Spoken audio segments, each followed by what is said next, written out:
В этот день он взял в руки жезл церковной власти и дал клятву вести к Богу свою паству.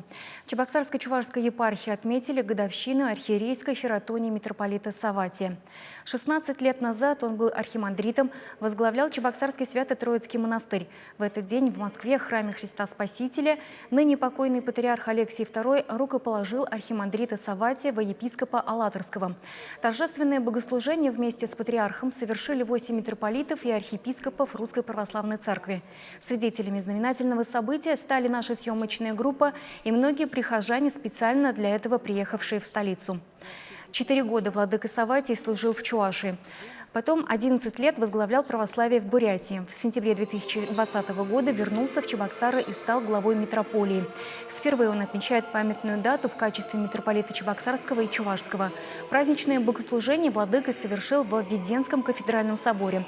Чтобы поздравить архипастыря, здесь собралось многочисленное духовенство и миряне. После божественной литургии митрополит Савватий вручил церковные награды.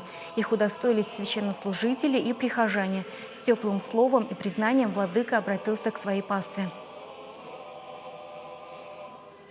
Я благодарен за то, что Господь мне вас дал. Именно таких добрых, отзывчивых, искренних моих прихожан, бывших, настоящих и всех вас, моих чад.